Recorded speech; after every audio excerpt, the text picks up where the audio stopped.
Vendredi 30 octobre 2015, un communiqué de la Sûreté du Québec concernant les célébrations de l'Halloween.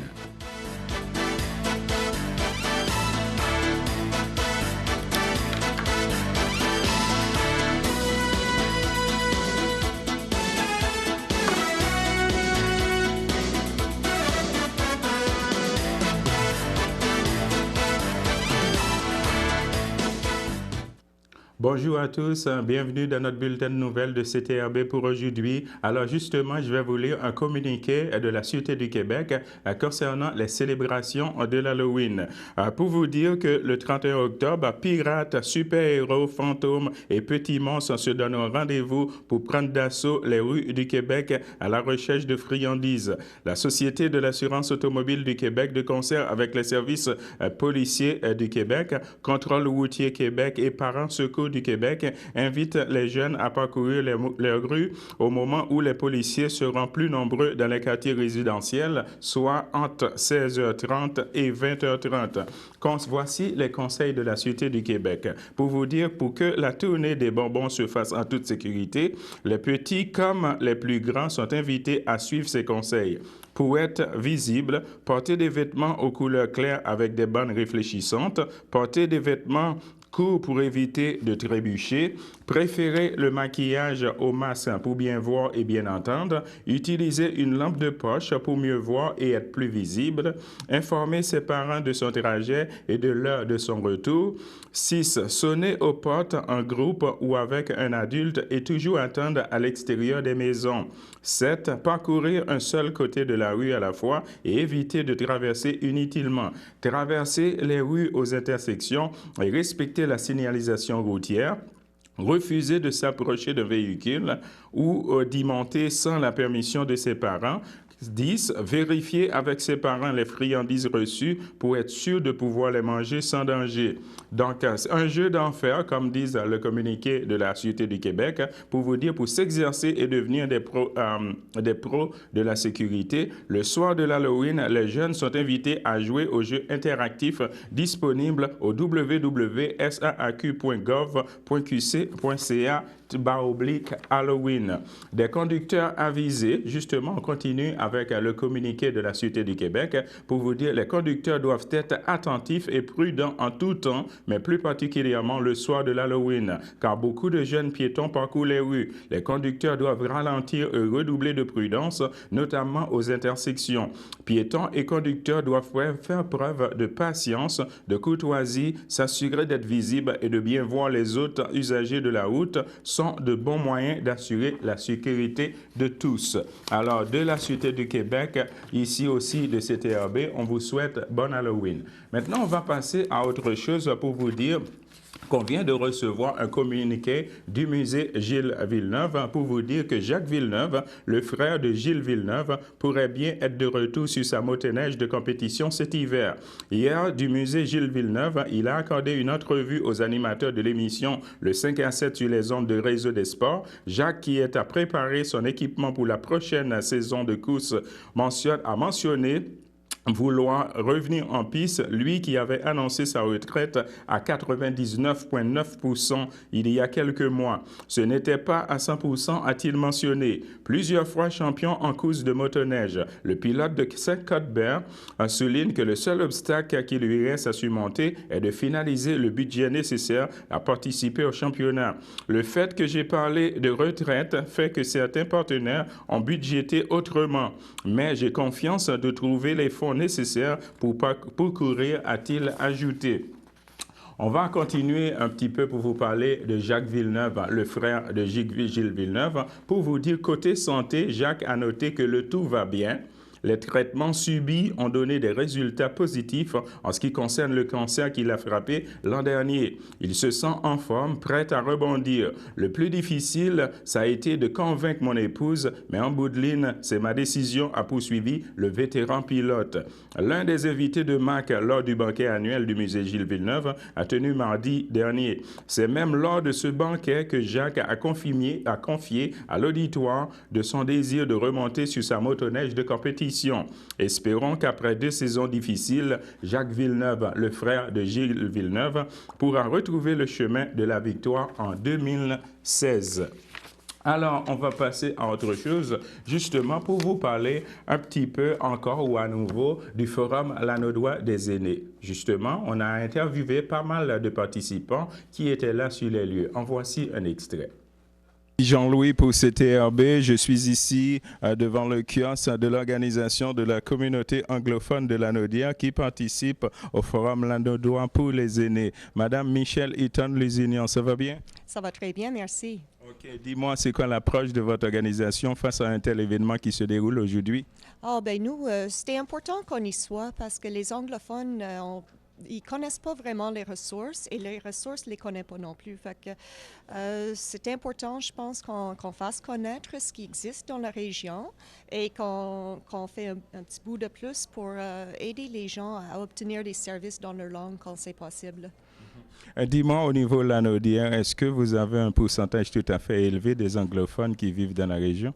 On n'est pas loin de 12 000 anglophones dans la région. C'est sûr qu'il y a des centres comme Rawdon où ils sont très regroupés, tandis qu'il y en a d'autres qui sont éparpillés à travers la région.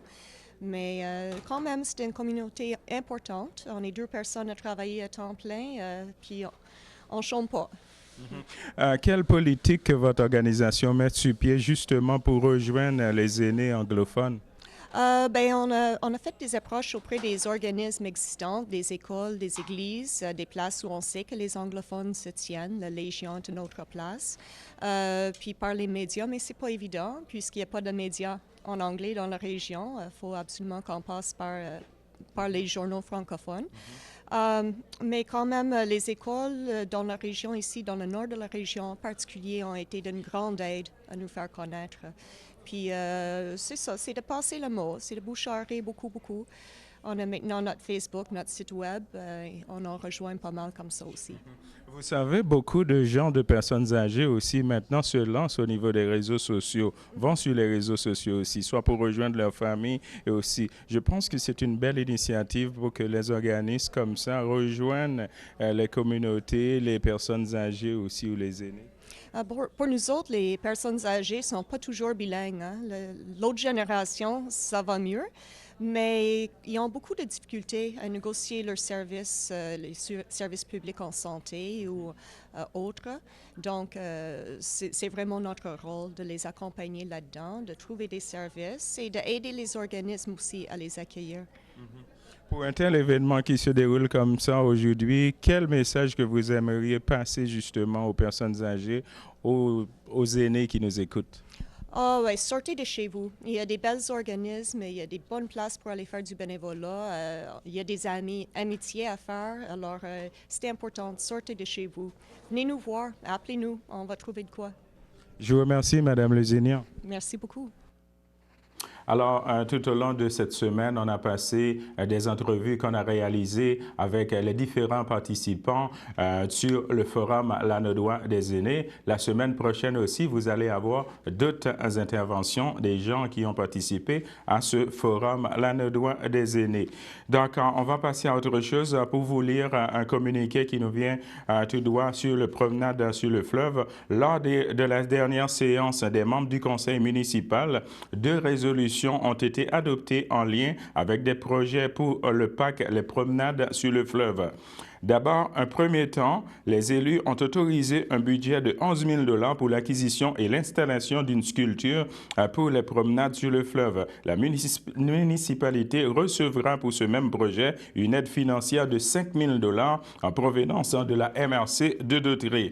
Toujours concernant les promenades sur le fleuve et considérant que la firme Grenon, Orgue et Associés a terminé les plans et devis pour la réfection de cet emplacement et considérant qu'à la demande de la municipalité, des travaux supplémentaires ont été requis. Les élus de Lanoraie ont accepté qu'un montant de 3 400 $ plus taxes soit versé à la firme mentionnée précédemment, représentant les travaux supplémentaires pour la réalisation des plans et devis de la réfection envisagée. De plus, un montant de 6 000 $ plus taxes a aussi été voté afin que la firme Grenon OJ et associés soient mandatés pour la coordination et le suivi des travaux au parc Les Promenades sur le fleuve. On va s'arrêter là pour une petite pause. Le samedi matin, dès 9h30, nos téléspectateurs sont invités au Super Bingo télévisé diffusé de nos studios de Berthierville.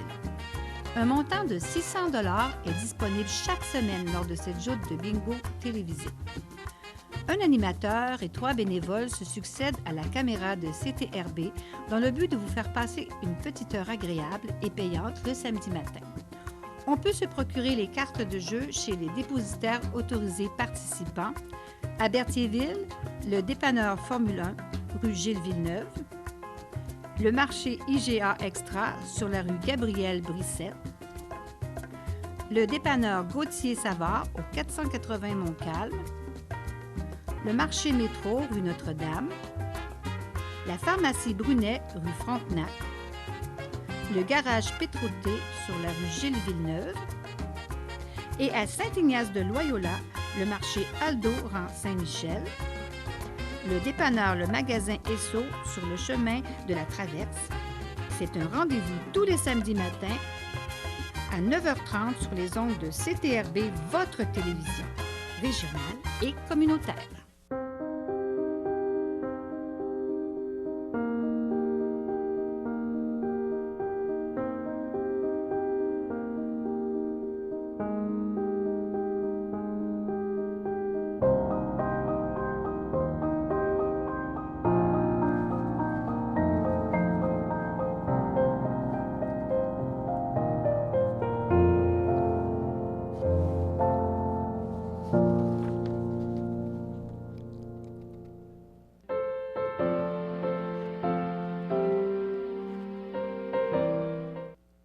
De retour, mesdames et messieurs, pour les anniversaires. Justement, avant de vous lire les anniversaires, je vais vous lire un petit communiqué qui nous vient tout droit du ministère des Transports du Québec.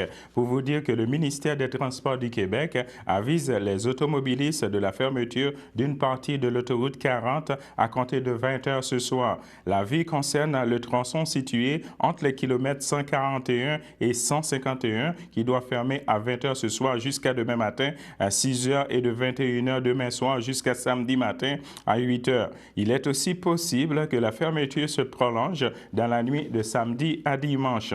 Cette mesure permettra la réalisation de la troisième phase des travaux de démolition et de reconstruction des 2 ponts de l'autoroute 40 situés au-dessus de la rivière Bayonne-Sud et du rang de la rivière Bayonne-Nord à Berthierville et à Sainte-Geneviève de Berthier.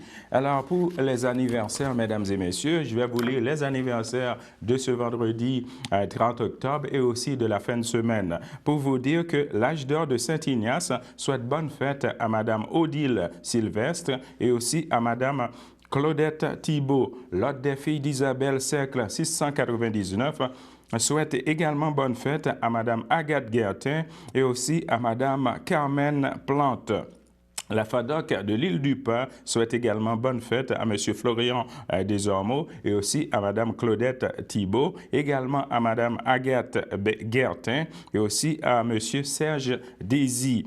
Le pavillon de Berthier souhaite également bonne fête à Mme Micheline Carpentier.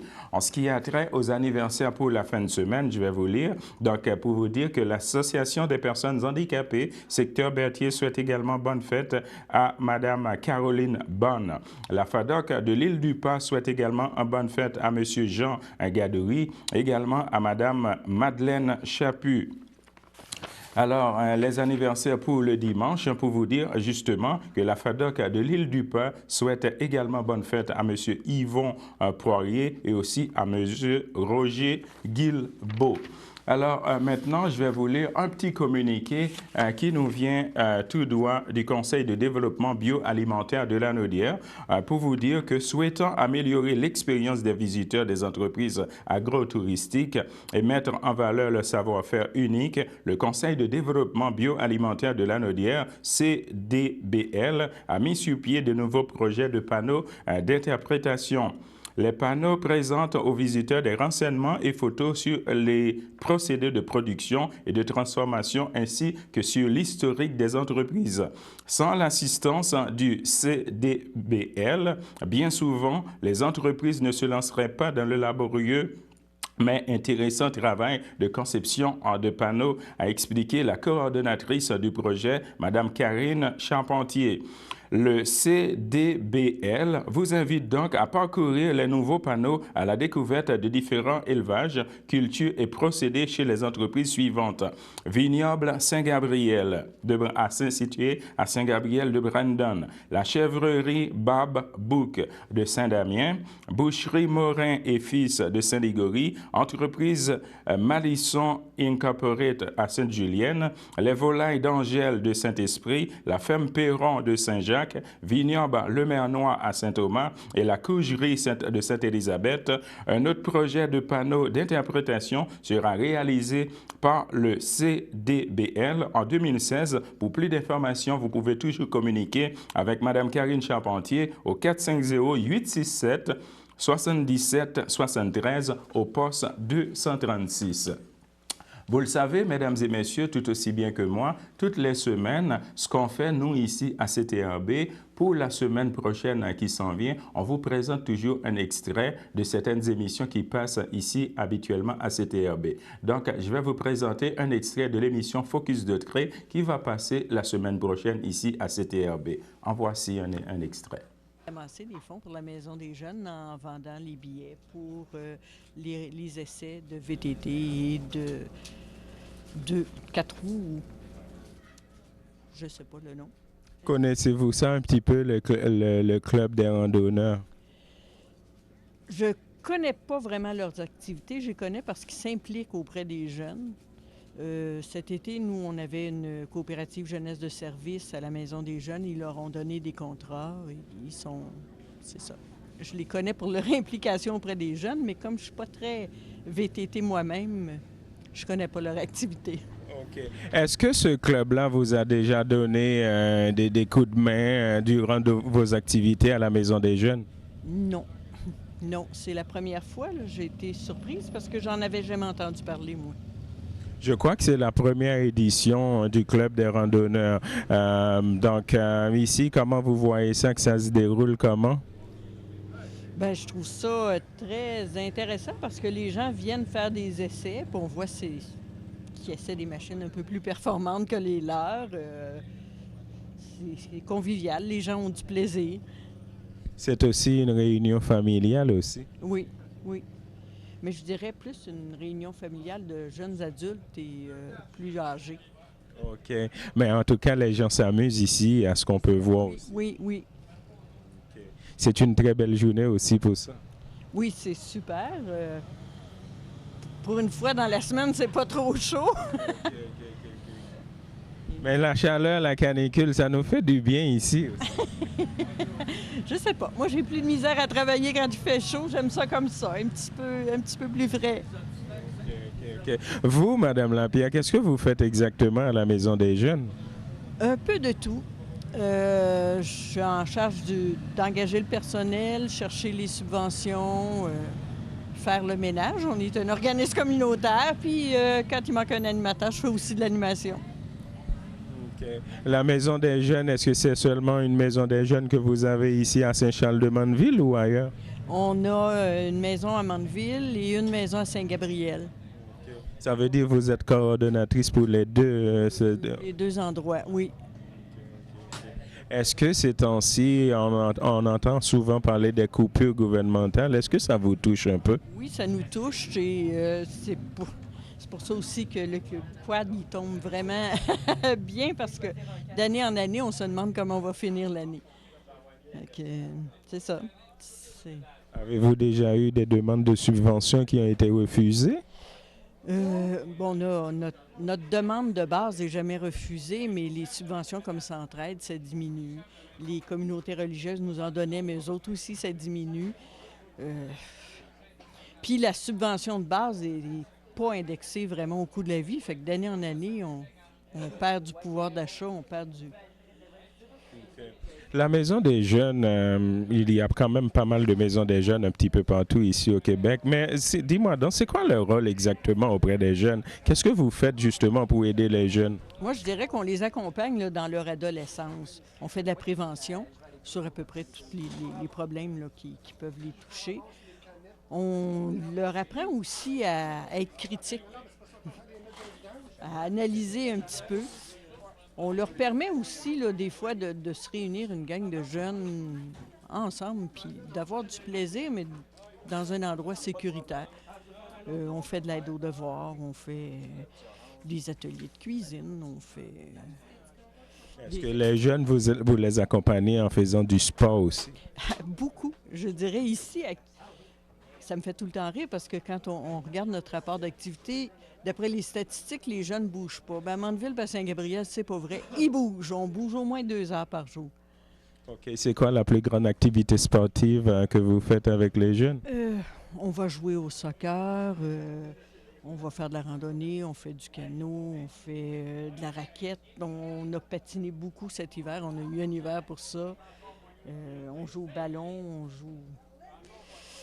On ne le fait pas dans un esprit de compétition, c'est pas des équipes, mais on a l'équipement puis on s'amuse en jouant dehors. Fait que c'est peut-être pour ça qu'ils s'amusent, qui en font, qui en demandent encore.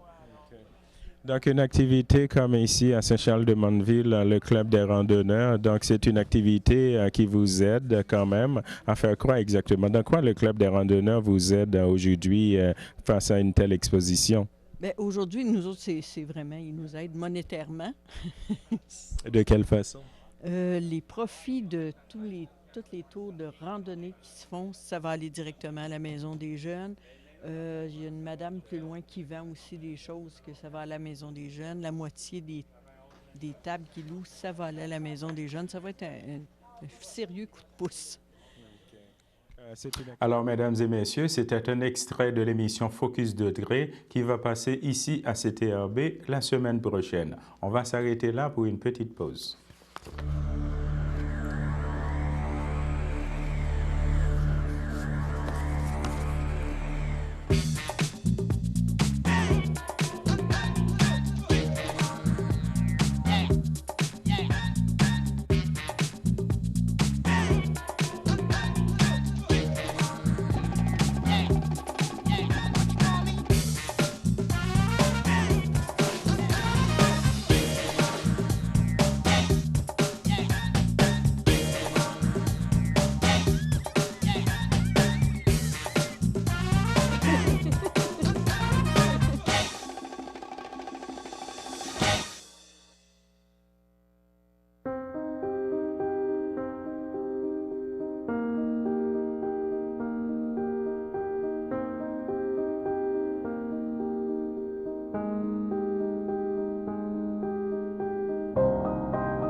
Alors, de retour, mesdames et messieurs, avec les avis de décès. Justement, avant de vous lire les avis de décès, je vais vous parler du Conseil santé de la semaine pour vous parler du monoxyde de carbone. Justement, parlant de monoxyde de carbone, on a un communiqué ici qui nous vient tout droit de la Direction de la santé publique et du Centre intégré des services sociaux de la Naudière qui désire informer la population des risques associés au monoxyde de carbone et rappeler les consignes de sécurité pour prévenir les intoxications.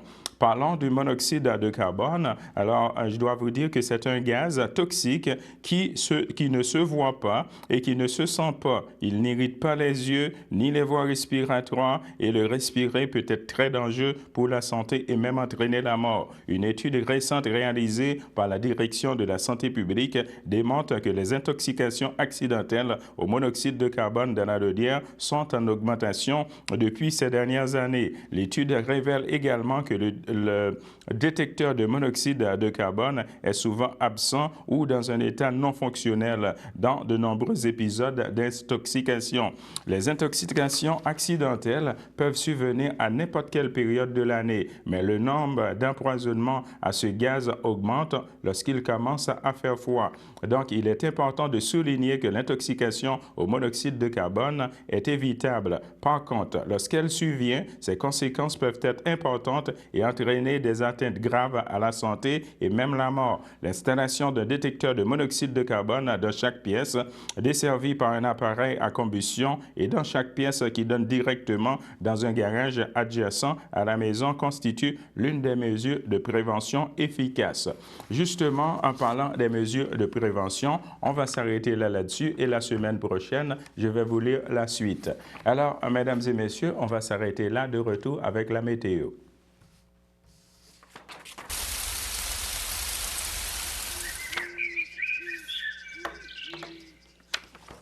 Bon, parlant de la météo, alors actuellement, un maximum de 5 degrés et avec un ciel nuageux avec éclaircies. Pour ce qui est de vendredi, dans l'après-midi, on va avoir un ciel ensoleillé avec passage nuageux et un maximum de 7 degrés Celsius et un temps ressenti de 3 degrés Celsius et une probabilité de pluie de 20%. Pour ce qui est de vendredi, dans la soirée, on va avoir un ciel généralement dégagé avec un maximum de 2 degrés Celsius et un temps ressenti de moins 2 degrés Celsius et une probabilité de pluie de 10%. Pour ce qui est de la nuit de vendredi à samedi, on va avoir un ciel généralement dégagé avec un maximum de moins 3 degrés Celsius et un temps ressenti de moins 5 degrés Celsius et une probabilité de pluie de 10%. Pour ce qui est de samedi dans la matinée, on va avoir un ciel ensoleillé avec passage nuageux avec un maximum de moins 2 degrés Celsius et un temps ressenti de moins 5 degrés Celsius et une probabilité de pluie de 20%.